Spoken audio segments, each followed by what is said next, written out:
GM, welcome to From A to Z. I'm Zombie Shepherd, and today, while we're on the music theme, we're gonna take a little deviation to talk about AI. Oh man, my feelings on this are so complicated, and I know, if you watch any of my content, it goes back and forth. I've said positive things about AI. I've tried to use AI.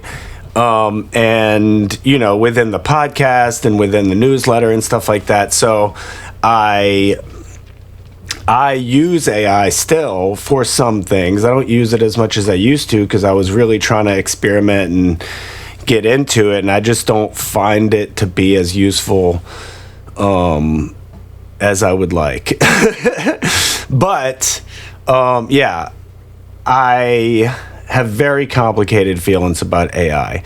But I also am the type of person to look at the world in front of us and look at history and what has transpired and not be I don't want to necessarily be on the wrong side of things because of my ideals about what I would prefer. And what I mean by that, it's not that I care about AI is coming, so I don't have to pretend like I like it, whether you know what I mean. But I'm also not going to be on the thing of being we can stop this from happening. No, you can't, because I tried to not get on the streaming bandwagon and it didn't work. That's what I mean by being on the wrong side of it.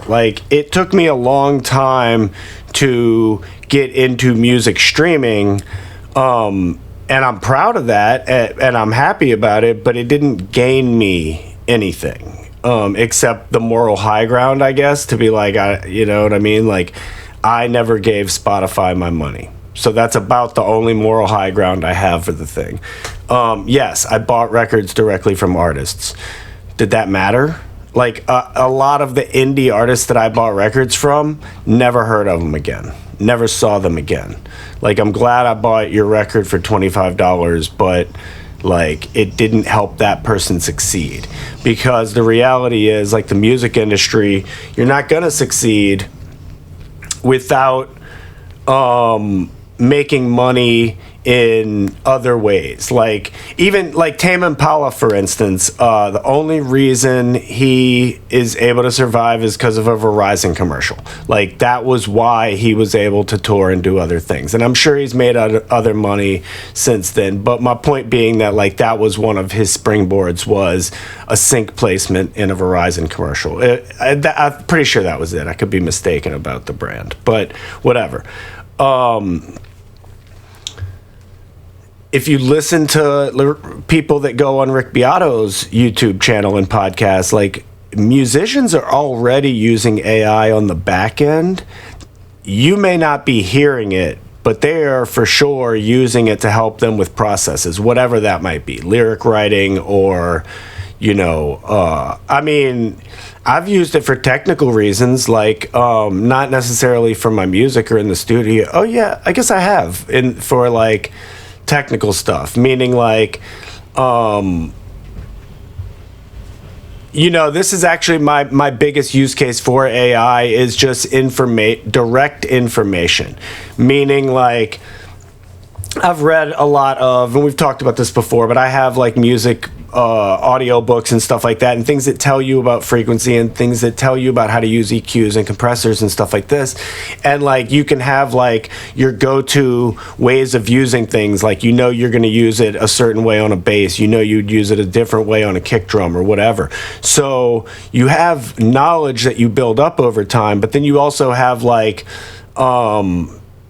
gaps in your knowledge, and you might have places where you're you want to ask a specific question about what would happen if I, what would be the best placement for this mic. And that's actually what I used it for. I used AI to help me with mic placement on my drums. Not even because I needed it.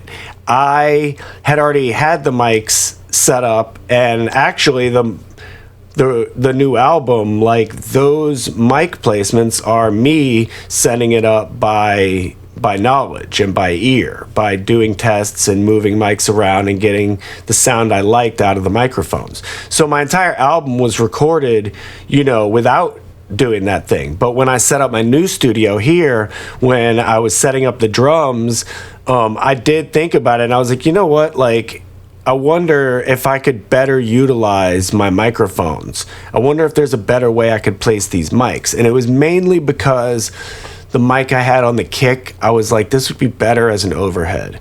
I have very unorthodox mic things going on. So, and so I asked the AI about, I think it was either ChatGPT or Venice. Venice is my go-to now, but at the time I think I did have ChatGPT as my go-to, and then Venice was my backup. Now Venice is my go-to. I haven't tried Kimi K3 yet, but I think I'm going to try that out soon. But Venice will still be my go-to. Venice is my AI of choice, and I think I've talked about that in other episodes, but maybe we'll get into it later. I want to stick to the creative stuff now. So I just wanted to try to move my mics around and see if there was a better way I could utilize the mic. So I basically just told ChatGPT, I was like, hey, here's the mics I'm using, this is the current placement I have them in, and how could I do this better? What would be a better setup? Just asking for advice, and it gave me some advice about moving some mics around, and I liked it. I was like, wait a second, that actually is a really good idea. And it was like, yeah, you can do this, that, and the other, whatever. Anyway, point being, according to music producers in the business right now, releasing hits, getting Grammys, AI is being used in the studio. You may not be hearing it, but they are using it. So it's already happened. And you can expect things like that to happen in an industry that has constantly cheapened the value of the music itself. Like, we take no value in originality, we take no value in creativity, we take no value in skill or using actual instruments over everything being a soft synth or a plug-in, and, auto-tune is on everything, and it's a tool. It is what it is. Like, it's not about, judgment so much as it's about, the reason it's about value. The reason bands don't exist is because, like, the cost of instruments, the cost of the unpredictability and difficulty of recording with real instruments over just being a laptop musician, the cost is so much higher trying to get 5 people together, trying to get 4 people together, trying to get 3 people together. Me and a laptop can make all the money. When there's no money to be made, you can't have 5 people sharing the same no money to be made. So you're naturally going to have a business that revolves around the cheapest product. And the cheapest product is a microphone and a laptop. And maybe just a tablet. Like, you got plenty of tablet musicians. Like, and I love I did my whole podcast on the creator economy, and I love the democratization of our access to these things. I want people to be able to get creative and do these things. But you can't deny that the business of it is that the cheapest product I can make that can get me the most streams and the most plays and the most record sales and whatever it is, or just the sync placement, or just the, whatever it is, like, it makes sense to do the cheapest possible thing you can do, especially if the fans and the people are going to eat it up. Because right now, like, the value of music isn't anything it's not based on anything other than it being a valid earworm. If you can make a banger earworm, that's all people care about. Can I dance to it? That's it. Like, this is why Andre 3K got out. Like, no one cares about art. Music is not an art. It is an afterthought. It is a pennies on the dollar product. No one cares. So the only moat that the music business has, or really any creative industry, because, you know, the only reason we're even having this conversation about generative AI is because it's now affecting the illustrators, the animators, the filmmakers, since it's now affecting, you know, the people who've been, you know, Hollywood and visual arts have been the leaders forever, and music has just been devalued. So even with them, like, the only reason we're having this conversation is because of that. So even with those industries, the only moat is celebrity, and I don't even know if the second one is a moat for long, but the second one is just like that original human artistic touch, and that is a moat. But that moat, like, it is a moat from AI, but that moat is also a moat from the general public, meaning, like, the general public does not care about art. The general public cares about earworms and easily understood movies and TV shows that are easily digestible and have a cliffhanger at the end, and most people want formulas. People want to go into a thing and know exactly what to expect. They don't want surprises, even though they do constantly want new things. So even a song that's like 6 months old is old. You know, a song from 5 years ago is too old for the zeitgeist. So the only moats are celebrity and extreme originality and human touch, but no one values that. So in other words, the artists, the true artists of the world, aren't, like, that's one of the big things that people are saying that are against AI is like, well, this is only going to raise the value of human art. Yes and no. It only raises the value of human art if people want it. People don't want it now, then they're not going to want it when it's gone. Like, it takes a lot of money to make the general public care about a dying or dead art. And the perfect way to look at this is Christopher Nolan's Odyssey. And just using 70 millimeter IMAX in general. Like, he is intentionally making something that is inaccessible to most people. He's making something that, you know, sets it apart from your average Marvel movie or whatever. And the only reason he's able to do that is because he's been making movies since the late 90s, or, you know what I mean? Like, the dude has celebrity. So his artistic integrity is protected by this long track record of celebrity. So those moats of celebrity and that artistic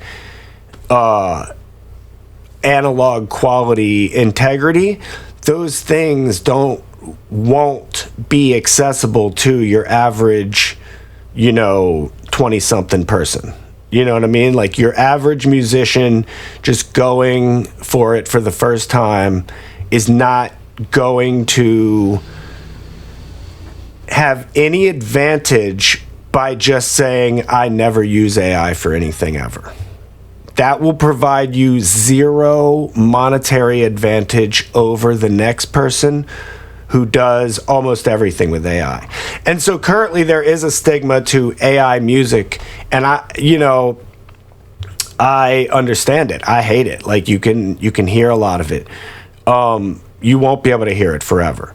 And more importantly, like, there's a lot of things out there that people don't know right away. They're like, oh man, I thought this was real. Spotify's already been mixing it up on you.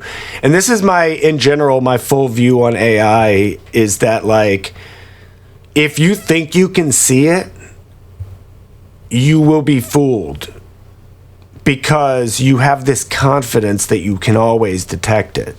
If you have that, like, kind of like a little bit of self-doubt to just be like, look, I can see it most of the time, but there's probably a few times that it slipped by because I wasn't looking hard enough. I didn't stop to think about it. And that's the ones that are really going to get you.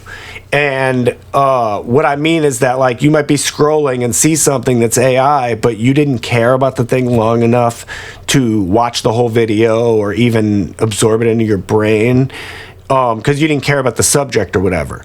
But you also didn't like tag it and say, oh, that was an AI image I just saw, because you didn't care about the subject in general. So it subconsciously just kind of slipped through the cracks there. You never question whether it's real or not because you just didn't care.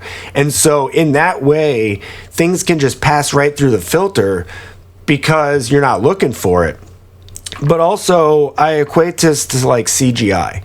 Like right now, when you watch a Marvel movie or stuff like that, you automatically know, like, oh, this is CGI, and that's the blatant uses of it. So it's really easy to be like a Star Wars movie, a Marvel movie, that's all CGI. But when you're watching just normal movies, a lot of the time, things you would expect have no real, CGI in it do have digital corrections. They're making the sky bluer, or maybe the sky, that's not the sky at all. They inserted a sky because the sky that they actually filmed didn't look good. And things like that happen a lot. And so you don't tag every little piece of CGI and say, oh, I saw that CGI sky. I noticed, you notice the obvious stuff. And it's the same with AI. You're noticing the obvious stuff.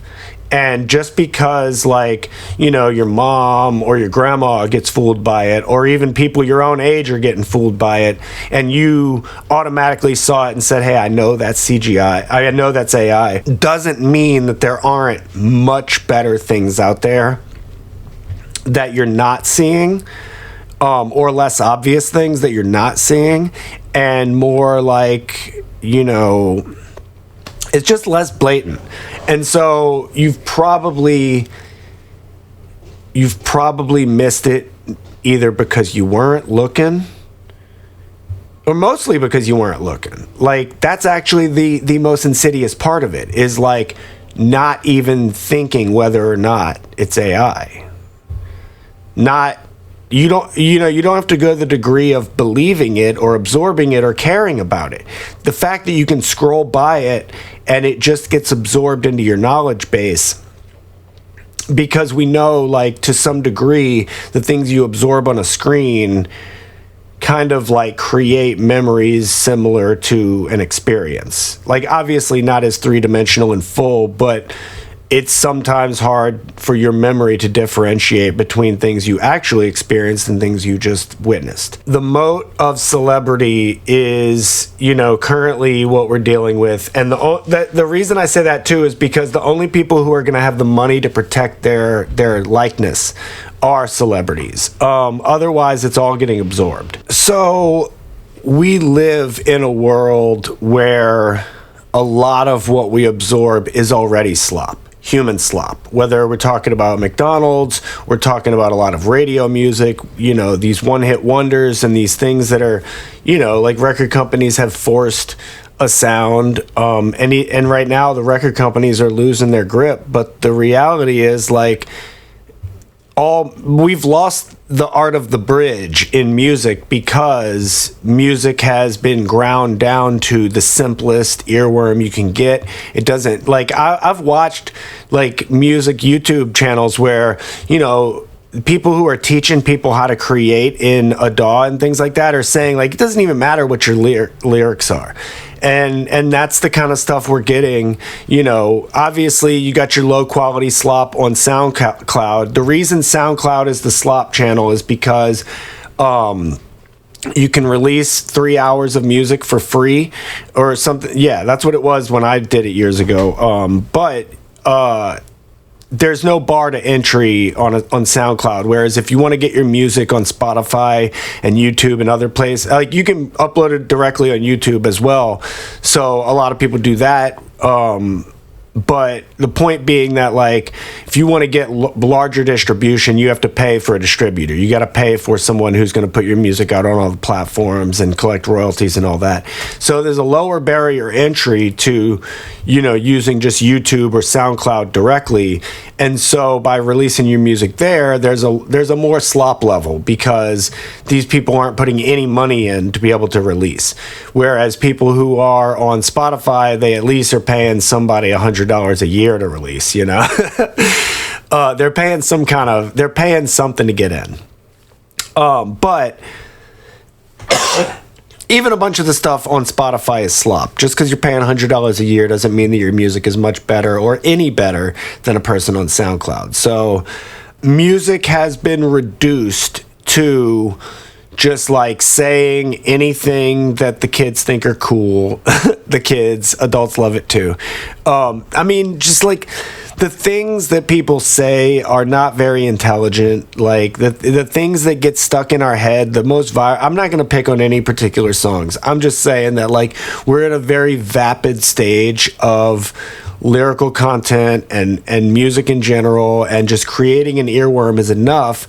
And so AI is going to be incredibly good at that, and it's going to be low cost as hell to do that thing. And I said it before, like the time of the idea man is kind of here. The problem is not every idea man has good ideas, but the time of the idea man is here. Like if you can't play an instrument, can't do anything, but you like X style of music, and you can, you want to hear a song about XYZ, then it's real easy to like use a couple of AIs to create, a song that you would have no ability to do otherwise. And I know right now we're like, oh, nobody's going to care about that stuff. We all hate it, but it is going viral. So you've got like, the Lita Beta Bota Butt, like, even if you're just resharing it because you're making fun of it, like you're sharing it, you're spreading it around. And so like, that's like, memes are what tell me that AI music is going to make it, because the existence of the meme is like someone taking someone else's artwork, changing the context of it, and everyone just resharing it without any credit to the originals. But a lot of the bigger memes are like, pop culture stuff anyway, and I understand fair use. I'm not trying to equate like stolen AI to fair use. Meme culture in general is like, it's not that the idea that a meme itself is stealing, but the people who enjoy memes don't care if it was. So meme culture in general is a culture of like, it doesn't matter. Like because the best memesters are people who can't create anything. The best memesters out there are people who take other people's images and release a new message on the thing. That is really what the art of the meme is being able to remix somebody else's thing. If they could actually create things with their own messages, they would probably be doing that, because real artists are likely not sitting around making memes all day. The people who are sitting around making memes all day are slop artists. So slop artists have a new platform, that being AI. So that's your two opposite ends of the spectrum when it comes to AI. You've got celebrities using it. You've got Bruce Willis and Val Kilmer both gave their images over to AI.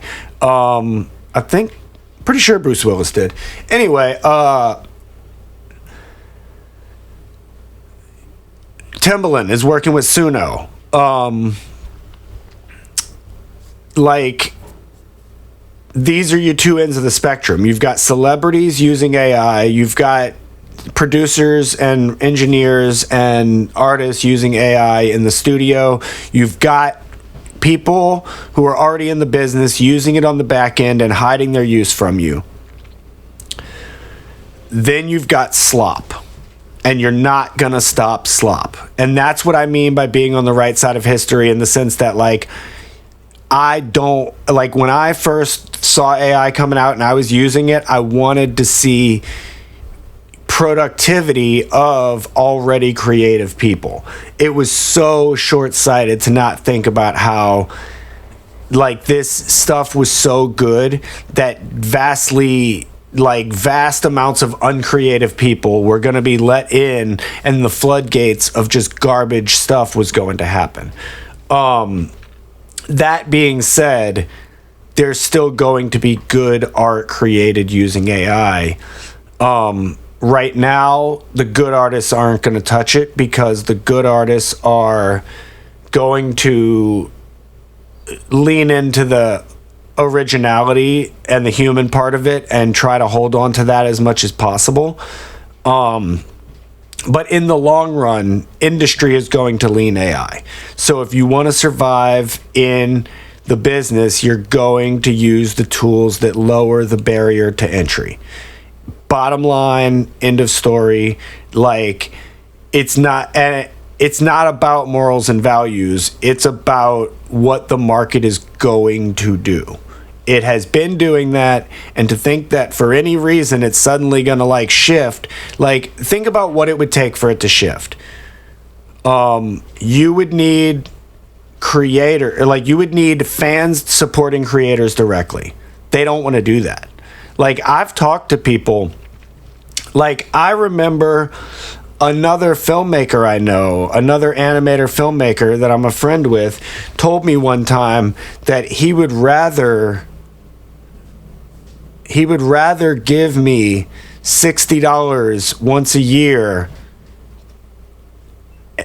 than give me $12 a month or $5 a month on Patreon. So, but he never did. So, I don't know what the catch there was. It was like meaning like directly, I guess, not through the intermediary, which I agree with. But I don't know what the catch was there. Like, did I have to ask him for the $60? Is that how we do patronage now? Do we mail all of our friends and say, hey, I need you to give me $60 a year to create art? And I know you're saying like, no, you have to do it to your fans. Where do you get fans from?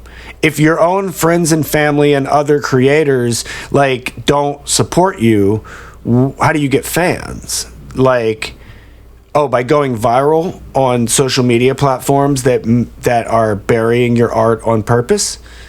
Quality of art doesn't equate to virality. The amount of money and time you put into a project doesn't equate to people putting eyes on it. Matter of fact, the only thing that does equate to putting eyes on it is you paying for ads. And currently, people aren't even using Google search and things like that the way they used to. And if you're using, ad blockers on YouTube and Spotify and stuff like that, then you're not getting the same level of ads. Then really, you're just ads don't guarantee anything anyway. And then also, ads only matter if you have a product to sell. It doesn't matter if all you're selling is streams. Meaning, the amount of money that it would... Let's say you want 100,000 eyes on your project.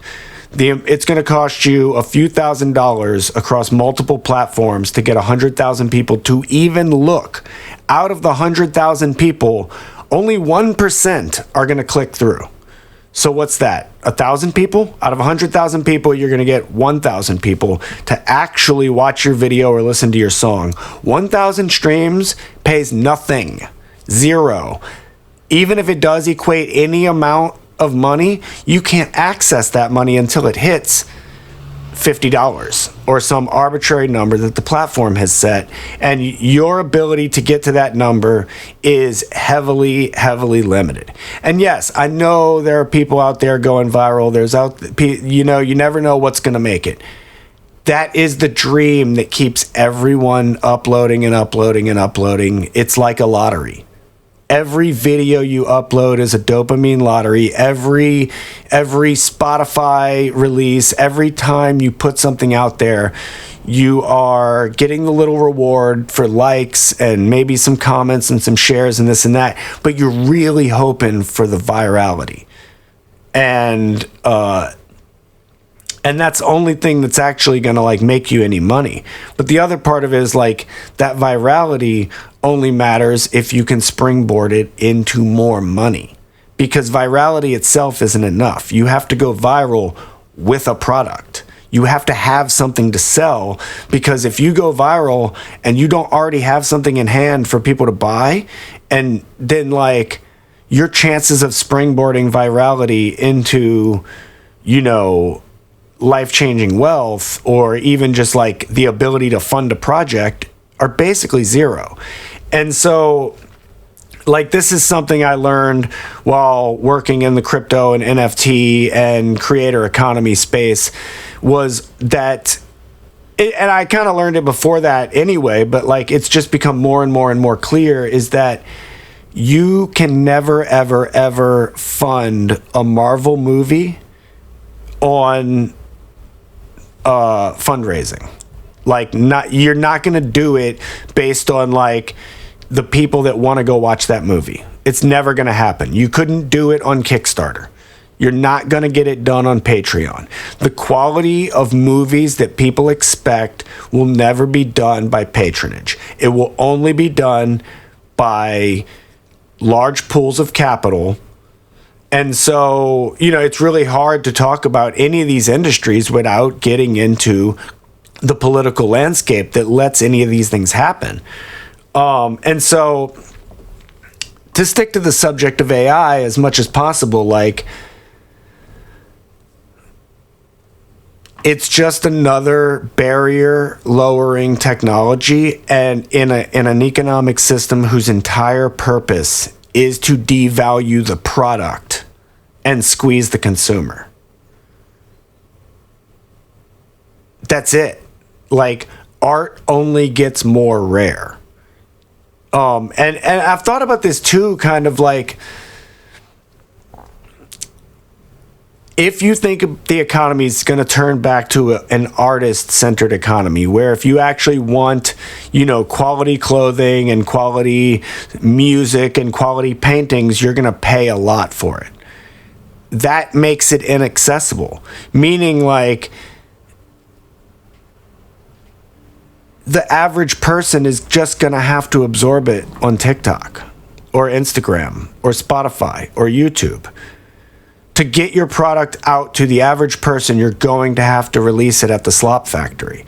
So even the most valuable art in the world is either inaccessible to the public or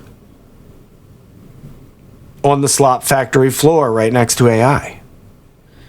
And hopefully in the future, there's going to be, and this won't last long anyway, but hopefully in the future, there's going to be like blockers you can put on where you'd be like, look, I don't want to see AI, which is going to work for some things and not for others. There's an intelligence factor here too, because under videos all the time, I'll see a tag that says contains AI generated media. It's the subtitles. If you use like an AI subtitle generator, it says it's AI. So then there's people under real videos being like, this is just AI slop, when it's a real video, because the subtitles are generated by AI. And so that's another reason, like, people can't tell. There's a large number of people now who either can't or, you know, I got to get it into dead internet a little bit. So the problem is, I go into a comment section and I'll see a clear bot, make a comment that is pure rage bait. Maybe there's a little bit of common sense in there or whatever, but then I'll see a human, a real person, arguing with that bot. Look, I'm sorry. If a real person argues with a bot, that's two bots. Like, I'm not, you know, like, if you want to call it an NPC or whatever, my point is, if you are so low intelligence as a human being that you don't realize you're arguing with a bot, then you are a bot.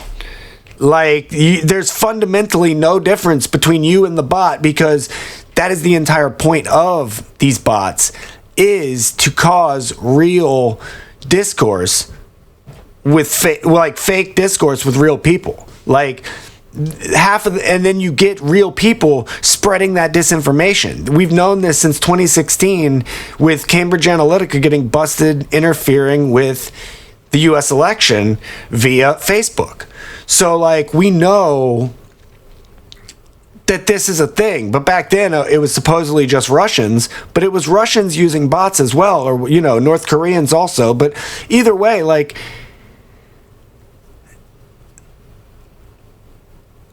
we know that's the game, and we still have people in comment sections arguing with bots. Like, people aren't intelligent enough to not get into a fight with the dead internet. Like, and it's taken, 10 years for the dead internet theory to even take off in popularity when it's, like, been clear that that stuff's been going on. Like, and proof of it too is like everything fakes it until they make it. Like Reddit they've admitted that like when they first got started, they had a bunch of fake accounts and they just faked conversations to the point that it took off. And then we also know now, like, because of all things coming out, that like, Peter Thiel and the whole thing of Reddit and 4chan and all these things were basically like government psyops to feed a bunch of misinformation to people. But my point being, like, it was humans at one time. Now it's just like bot farms. And like, if you as a human being can't tell the difference and just get had, then like your value in the conversation is zero. Like, you're a bot now too.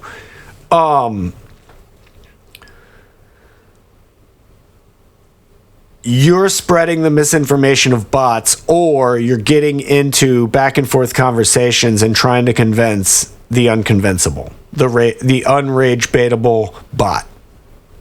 And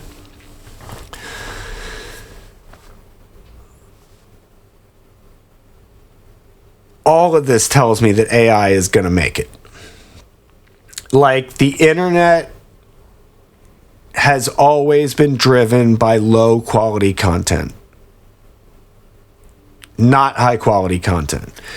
High quality things will exist in real life, but real life is subject to rent. Meaning, like, that's why we have no third spaces, because reality is subject to rental fees. So you can't go anywhere without buying something to be in that space. You can't host anything without either owning a space or renting a space. Renting is extremely expensive. Owning is less expensive but more difficult. You have to have more upfront capital, and it is more long-term, meaning if you're going to buy an event space or a restaurant or whatever, you have just signed your life away. That is what you're doing for the rest of your life, because you will constantly be fighting to stay ahead of expenses. So the expenses part of the business is what you're always trying to shrink, and that's why digital businesses are the thing right now. And as long as like digital businesses are where you can make the easiest money, then people are going to lean towards AI, because AI can do things they can't. And that is the next part of like where I think AI totally succeeds, because I have always said, don't use AI for the things that you're good at. And that's how it's going to succeed, is because everybody's good at something, can't afford people, and they're not good at other things. And those two things right there are where AI succeeds. I can't afford human labor, but I can afford an AI subscription to do the few things that I can't. And that's that. And like the moral moat of, like nobody wants AI slop, it's no one wants slop, and the slop businesses aren't going to do as good as the ones that have more high quality hands on the thing.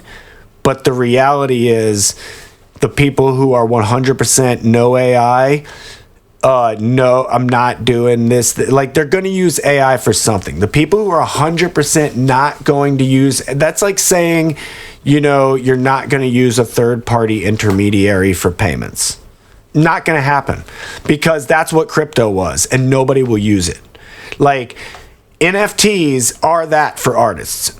Artists hate it because it's related to crypto. So, like, if you want to directly sell a piece of digital art to the person that wants that art, the only way to do it without paying Stripe or some other third-party payment platform is by using crypto rails.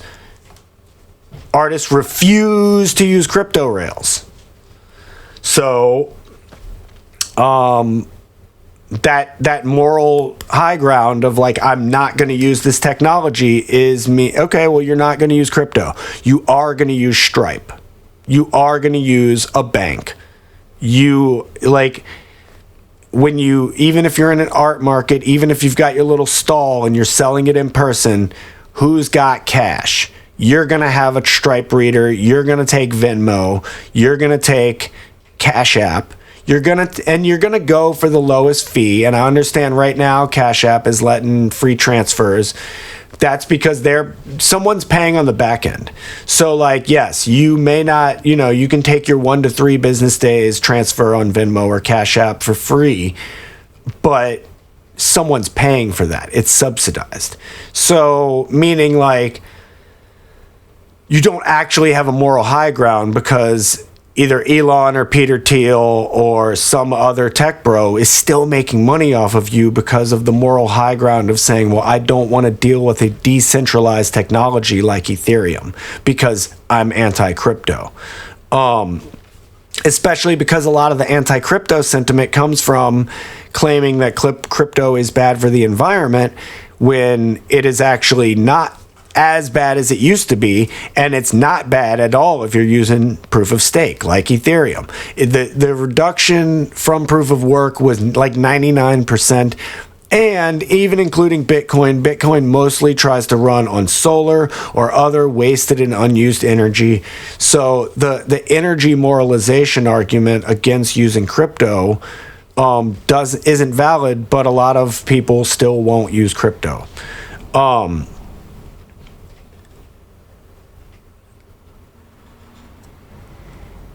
I guess the real takeaway here, and I'm not happy about it, but it is that, like, AI is already here. AI is already succeeding. People are already using it and sharing it, and it's already being used by, Disney and the big music producers that you know of. Like, people are already using it. And history has proven that the moral high ground around technology will get you nothing. Am I saying go become an AI slop artist musician? No, that's not what I'm saying. I released my entire album. I'm doing my entire album without the use of AI. There's been but I am using soft synths, and soft synths are, like, to what degree do we, like, draw the line of automation? Like, we've allowed, that's kind of what I mean about, like, the moral high ground around music is, like, you act like you don't want robot music, but you've been listening to robot music for over 20 years. Ever since the DAW has been created, ever since GarageBand, like, T-Pain's first album was GarageBand and Auto-Tune, and it made him millions. Like, the dude's made millions from a free software and Auto-Tune. Like, the bar has been in hell. And it's nothing against T-Pain. Good for him for doing his thing. But what I'm saying is the bar for what is accepted as, like, enough effort has been in hell. So to act like AI is too far. Like, we're talking about people who've been getting rich off of, like the Gorillaz song. That's a great one. The Gorillaz' most famous song that made them a millionaire. That song is like the built-in beat on a Casio keyboard from the 80s. Like, at what level? Like, we don't care. we don't actually care about the effort that goes into a thing. We care how it makes us feel. And so right now there is this line in the sand where people are like, ew, gross AI. I promise you that doesn't last past, Gen Alpha already likes AI. So like it's the millennials and, Gen X loves AI. Boomers love AI. So like, like the older generations have already bought it. It's really just millennials and maybe some Gen Z who are anti-AI for moral reasons. But Gen Alpha and everything following is just going to absorb slop the same way that we absorbed different types of slop. And like, I'm not making a moral judgment. I'm making a historical judgment. Like, this is the way it goes. Like, no one, there is a market for that thing, like for the holding on for the analog and things like that. And that is your Christopher Nolan. That is your vinyl industry. Like, there is a hang on. But like, even amongst the vinyl industry, like even amongst people who buy physical things, it's for the altar. Nobody's really spinning their records very often. And, if they are, they're making an effort to do so. And there's nothing wrong with that. Like, I love to make my own coffee. I love to cook my own food. Most people don't. Most people want to go to Starbucks.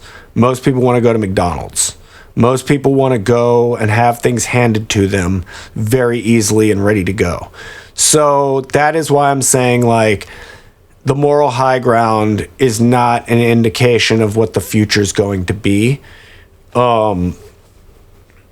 Unfortunately. I really am so annoyed by a lot of the AI music. I'm definitely annoyed by AI films. I program for a film festival, and watching AI films hurts my soul. Repulsive.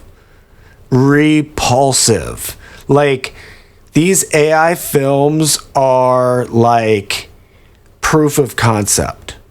These are the things that you should be like showing the real person you want to make your film. You should be like maybe making these things, and being like, oh, here, animator, do something like this. This is what I'm going for. Like, this should be storyboarding. And that's like from what I understand, that's what musicians and producers are currently kind of using it as. They're using it on the back end to come up with ideas, and then they're like translating those ideas. And so, I do think that there can be non-slop ways to use AI, and I guess that's really the positive, optimistic takeaway is you can use these technologies to kind of cut corners without making slop. And I think that is the world that I was hoping for as far as artists using AI. Like, with the album I made here, like, I'm not going to use any AI music at all. But I have thought, it would be cool, like, in the future to, write your entire song on guitar, maybe do the vocals, do whatever you want to do your whole song the same way I did with my album. I basically wrote the whole thing on guitar and then had to come back with all the other instruments. Well, wouldn't it be cool if instead of having to learn drums over the course of 5-10 years or whatever it took me to like get this album done, like, instead of having to learn drums and learn this and learn that and like do everything, like, I could have just wrote the whole thing on guitar and then popped it into something and been like, oh, give me a bass line, or like, complete this song. And I kind of don't like that as much. Like, I have seen people using it for that, and I don't like that. Like, you're not really doing the work if you're saying complete this song. But it would be cool to be like, give me the drums to this song, and then you can go through and even then you're not going to get like a straight through cut that you like. You're going to end up being like doing remixes of that, and you're going to end up having to cut those AI drums into like the actual pieces that work with your music, whatever it might be. So there would be a production that goes into it. And then if you're a stringed instrumentalist like me, well, I'm still going to come back and play the bass myself. I'm not going to get somebody else to play the bass because I can play bass. I'm going to do the vocals myself because I'm a singer and I like singing. So the things you're good at and the things you like doing, you're going to continue doing. And the things that you want to cut corners on, you're going to use AI for. And that's, you know, like I use AI to make a lot of my short clips on social media, but I also use physical editing. I don't like the AI clips as much because the AI clips lack context. It seems like they almost try to make things viral by making it harder to understand or making it more like I'm making a hot take, when if you had given the context, it makes more sense. And I don't like that, but it automatically does a lot of things for me, and all I got to do is slap my From A to Z sticker on it, and you know, I come up with my own like captions underneath if I don't just copy and paste the AI generated words. But point being, like, I don't like the outcome, but it gives me social media content to easily post.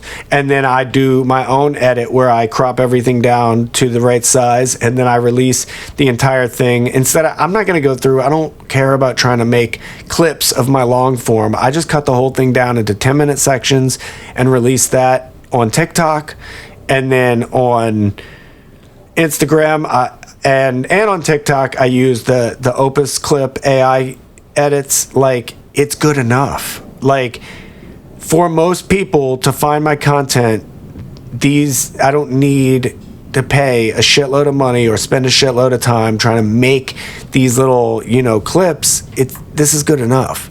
And like, that's really what's going to happen. Why AI is going to succeed is because as long as you're not just creating slop, a lot of what you can use it for on the back end is good enough. And that's really how it's going to end up everywhere. And the people who take some moral high ground that they're never going to use it, good luck. And I'm not saying that in a negative way. I'm saying I'm also in many ways not going to use it, but I'm not barring it from everything I do. And what I mean by good luck is literally, like, I do, and I know some people will succeed, but what I am positive of is that the number of people that succeed on that level is going to be greatly reduced. And what tells me that is because how many bands exist today? Like, do you see the garage band existing?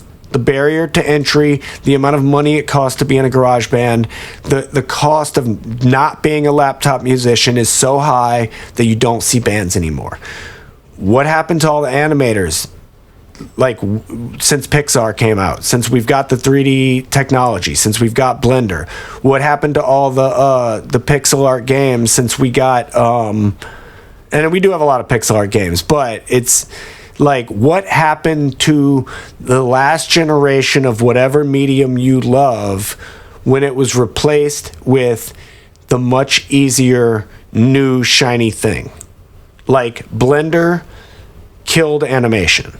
Like, and I'm not blaming Blender. I'm just saying, like, in general, like Pixar and this idea that you can like 3D render things and be able to use them and manipulate them any kind of way, that is like so much easier than having to draw things frame by frame. So what happened to all the frame by frame artists that stuck to their moral high ground and said, I'm never going to use Blender, I'm never going to use 3D technologies? Where are they? Who are they? Because if you can't name them, they didn't make it. And I can tell you that a lot of them are submitting films to film festivals. They are 50, 60 years old, people who worked in the industry for a long time and still do hand-drawn animations, and they're submitting their films right alongside 19-year-old kids coming out of college using Blender. The moral high ground didn't keep them in the industry. And that is the sad reality of technology in the creative fields, is that you can do everything the hard way, but your ability to succeed doing everything the hard way relies on you having a large pool of money and already being famous. And also time and people caring. Because even with the Christopher Nolan 70 millimeter camera, that is limited. Like, does Gen Z care as much about the 70 millimeter camera as the millennials do, as Gen X do? So, meaning, like, as time progresses, like, you're not going to get the 20-year-old Christopher Nolan who says, I'm going to do everything on 70 millimeter anymore. Because if he did, or she did, their audience isn't going to care. Gen Alpha is not going to be impressed. Like, there is a window in which things are extraordinary, and then there's a point where it just becomes niche. And so, yes, Polaroid cameras exist, not because Polaroid succeeded. Polaroid went out of business, and someone bought the name Polaroid and released instant film cameras using that name because they saw a niche market. They're still not making the money they were making at the heyday of Polaroid cameras. So I'm not trying to discourage anyone, because art is art, and you make art the way you want to make art. And that's why I made this album the hard way. And that's, like, I still use tape. I still, not for everything, but I still like to experiment with tape. Like, art is art, and it's always going to do things with creative limitations and trying to experience it the hard way. And I love that. But the industry is going to go for the cheapest product, and the cheapest product is going to have the best chance of succeeding. And so you're going to have a lot of artists that are going to make it on the backs of AI, and then be able to do more experimental and fun things, hopefully, as they grow. But the idea that AI is never going to make it because humans are never going to accept it is just not historically accurate whatsoever. So keep being creative, keep making art, keep fighting the machines and the robots, but don't do so at the cost of your lunch. Love you guys. See you next time.